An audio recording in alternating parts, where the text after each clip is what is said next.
পাগলে কিনা বলে ছাগলে কিনা খায়।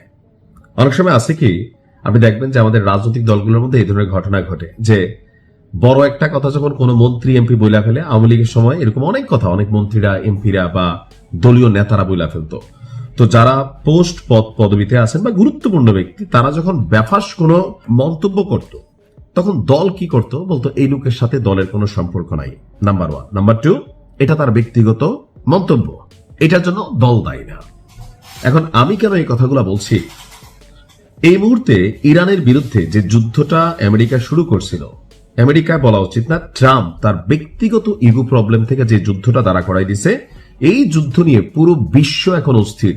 বিশেষ করে ইরান যখন হরমুজ প্রণালীকে কন্ট্রোলে নিল, ইরান যখন সেখানে প্রকাশ্যে দিনে দুপুরে জাহাজ পার করতে গিয়া লক্ষ লক্ষ ডলার নিচ্ছে, ইরান যখন পুরো আরবদেরকে ঠাপাচ্ছে, ইরান যখন মার্কিন যুক্তরাষ্ট্রের সামরিক ঘাঁটিগুলোকে টার্গেট বানাচ্ছে, সবকিছু মিলিয়ে এমনকি গত পরশুদিন একটা জরিপ, শতকরা 82% মার্কিন নাগরিক চায় না আমেরিকা ইরানের সাথে যুদ্ধে জড়াক।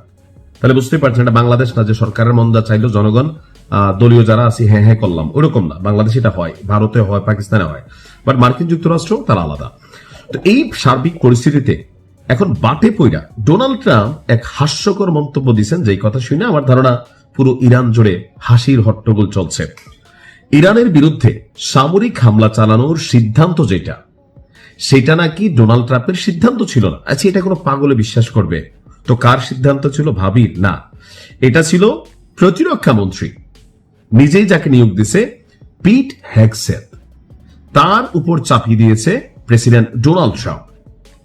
বলা হচ্ছে ম্যামফিস সেফ টাস্ক ফোর্স নামক একটা গোল টেবিল বৈঠকে পিট হেগসেথই তার প্রশাসনের প্রথম শীর্ষ কর্মকর্তা, যিনি ইরানের বিরুদ্ধে সামরিক হামলার ব্যাপারে সিদ্ধান্ত দিয়েছিলেন এবং কি হামলার পক্ষে অবস্থান নিয়েছিলেন। তো ট্রাম্পের ব্যক্তিগত সিদ্ধান্ত প্রথম ছিল না, তারটা ছিল ওই গোল বৈঠকে অনেকের মন্তব্য শুনছে, শোনার পরে সেই সিদ্ধান্তটাকে অ্যাজ এ সিইও বা as a president of United states তিনি এটাকে অ্যাপ্রুভাল দিয়েছেন, অর্থাৎ সে সম্মতি দিয়েছে। কিন্তু প্রথম দোষটা কার?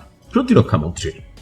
এখন তারই বক্তব্য নিয়ে সারা মার্কিন যুক্তরাষ্ট্র জুড়ে তীব্র আলোচনা সৃষ্টি হয়েছে, যে কারণ প্রশাসনের ভেতরে যুদ্ধ শুরুর সিদ্ধান্ত নিয়ে এই যে ঠেলাঠেলি এখন কেন আসলো? কারণ ইরানের ধুচানিতে প্রত্যেকটার ঘুম হারাম, রাষ্ট্রীয় সিস্টেম এখন হ্যাং হয়ে গেছে। ট্রাম্প ইঙ্গিত দেন যে পিট, আমার মনে হয় তিনি প্রথম সোচ্চার হয়েছিলেন এবং বলেছিলেন চলুন এটা করি, কারণ আপনি তাদের পারমাণবিক অস্ত্র হাতে পেতে দিতে পারেন না। অর্থাৎ ট্রাম্প বলতেছে আমি কইছি না, আমার প্রতিরক্ষা মন্ত্রী এই বুদ্ধিটা দিচ্ছে। অভিযান অনুমোদনের আগের মুহূর্তগুলো বর্ণনা করতে গিয়ে ট্রাম্প বলেন তিনি বেশ কয়েকজন শীর্ষ কর্মকর্তাকে ফোন করছিল। তো আমি পিটকে ফোন করলাম, আমি জেনারেল কেইনকে ফোন করলাম, আমি আমাদের অনেক দক্ষ মানুষকে ফোন করলাম। তো সবাই বলল যে ইরানের ক্রমবর্ধমান শক্তিকে মোকাবেলা করার বিষয়টা নিয়ে আমাদের ভূমিকা নেওয়া উচিত।